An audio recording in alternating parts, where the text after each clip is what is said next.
Hello అండి. Welcome to Neela's food kitchen. ఈరోజు మంచి చికెన్ స్టార్టర్ చూపించబోతున్నానండి. అదేంటనుకుంటున్నారా? Chicken majestic. ఇది నా ఫేవరెట్ రెసిపీ అని చెప్తానండి. మా ఇంట్లో నెలలో కంపల్సరీ 3 సార్లైనా ఈ రెసిపీ చేస్తాను. సో, దాన్ని బట్టి మీరు అర్థం చేసుకోవాలి ఈ రెసిపీ ఎంత బావుంటుందనేది. మీరు తప్పకుండా ట్రై చేయాల్సిన రెసిపీ అండి. వీడియో ఎక్కడా స్కిప్ చేయకుండా చూడండి. దీనికోసం నేను 300 గ్రాముల చికెన్ బ్రెస్ట్ పీస్ అండి. ఇది మనం ఇలా సన్నగా పొడవుగా కట్ చేసుకోవాలి స్ట్రిప్స్ లాగా. ఓన్లీ చికెన్ బ్రెస్ట్ మాత్రమే యూజ్ చేయండి. నీట్గా క్లీన్ చేసుకొని ఇలా కట్ చేసి పక్కన పెట్టుకుందాం. చూడండి, నేను వీడియోలో చూపిస్తున్న విధంగా ఉండాలి. ఇప్పుడు ఈ చికెన్ని మజ్జిగలో కొంచెం సాల్ట్ వేసి, 1 టీ స్పూన్ సాల్ట్ వేయాలి. సాల్ట్ వేసి ఒక్కసారి మిక్స్ చేసుకొని ఈ చికెన్ని ఈ మజ్జిగలో 2 అవర్స్ పాటు నానబెట్టుకోవాలండి. దీనివల్ల ఏంటంటే మన చికెన్ చాలా అంటే చాలా సాఫ్ట్ అవుతుంది. కలుపుకొని ఒక 2 అవర్స్ ఫ్రిడ్జ్లో పెట్టుకుందాం. చూడండి, 2 అవర్స్ తర్వాత మజ్జిగలో నుంచి తీసిన చికెన్ అండి ఇది. ఇప్పుడు ఇందులో 1/2 టీ స్పూన్ సాల్ట్, ఎందుకంటే మనం ఆల్రెడీ సాల్ట్లో నానబెట్టాం కాబట్టి సాల్ట్ చాలా తక్కువ పడుతుంది, చూసుకొని వేసుకోండి. అలాగే 1/2 టీ స్పూన్ అల్లం వెల్లుల్లి పేస్ట్. అల్లం వెల్లుల్లి పేస్ట్ కూడా ఎక్కువ అవసరం లేదు. అలాగే 1/2 టీ స్పూన్ ఆయిల్.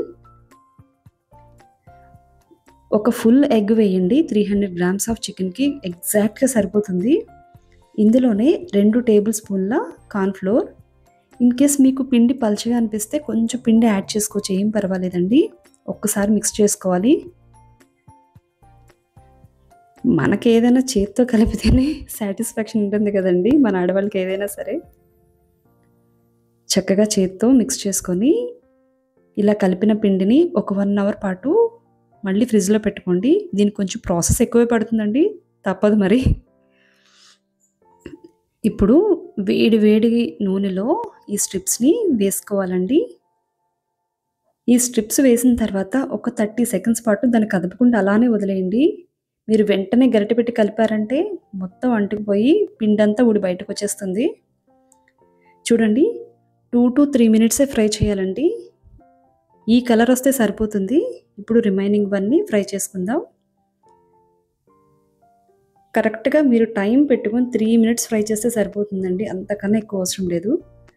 మన చికెన్ మొత్తం ఫ్రై అయిపోయాయి. ఇప్పుడు అదే ప్యాన్లో కొంచెం ఆయిల్ వేసి గార్లిక్ పీసెస్ అండి. గార్లిక్ ఎంత వేస్తే అంత టేస్ట్ బాగుంటుంది ఈ చికెన్ మెజెస్టిక్ అయితే. ఇది పక్కా హైదరాబాదీ రెసిపీ అండి. ఈ ప్రాసెస్ అంతా కూడా మీరు హై ఫ్లేమ్లోనే చేయాలి, గుర్తుపెట్టుకోండి. అలాగే సన్నగా కట్ చేసిన పచ్చిమిర్చి, సన్నగా చాప్ చేసిన కరివేపాకు కూడా వేసుకొని బాగా ఫ్రై చేసుకోండి. హై ఫ్లేమ్లోనే గుర్తుపెట్టుకోండి. ఇలా 1 నిమిషం పాటు బాగా ఫ్రై చేసిన తర్వాత ఇందులో సన్నగా కట్ చేసిన పుదీనా కూడా యాడ్ చేసుకోవాలి. పుదీనా తప్పకుండా వేయాలి, మర్చిపోకండి. ఇదిగో ఇందులో పుదీనా యాడ్ చేసుకొని ఇది కూడా ఒక్క 10 సెకండ్స్ ఫ్రై చేస్తే సరిపోతుంది. ఇప్పుడు ఇందులో 1/2 టీ స్పూన్ పసుపు ఎక్కువ వేయాలండి, అలానే ఎక్కువ కాదు, 1/2 టీ స్పూన్ సరిపోతుంది. అలాగే 1/2 టీ స్పూన్ కారం, సాల్ట్ కూడా కొంచెం చూసుకొని వేసుకోండి.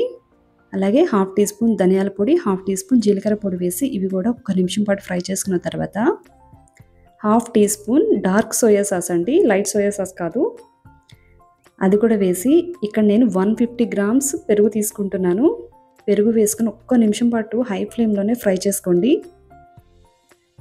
ఇలా ఫ్రై అయిన తర్వాత మనం ముందుగా ఫ్రై చేసి పెట్టుకున్న చికెన్ ఉంది కదా, ఇది యాడ్ చేసి ఎక్కడ ఆపకుండా కలుపుతూనే ఉండాలండి. చికెన్ని వేసిన తర్వాత హై ఫ్లేమ్లోనే చేయాలి.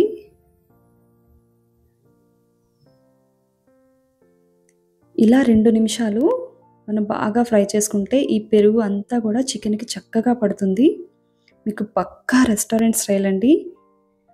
ఒక్కసారి నన్ను నమ్మి మీరు ట్రై చేయండి, మీ పిల్లలకి తప్పకుండా నచ్చుతుంది. మీ పిల్లలకని కాదండి, అందరికీ నచ్చుతుంది. ఇందులో కొంచెం కొత్తిమీర, అలాగే లాస్ట్లో నిమ్మరసం పిండుకోండి. ఒక హాఫ్ చెక్క సరిపోతుంది. అంతేనండి. సర్వ్ చేసుకోవడమే. వేడి వేడిగా ఉల్లిపాయ, నిమ్మకాయ పెట్టుకొని తినండి. నెక్స్ట్ లెవెల్ అంతే. ఈ వీడియో గనుక మీకు నచ్చినట్లయితే ప్లీజ్ సబ్స్క్రైబ్ చేసుకోండి. Thanks for watching.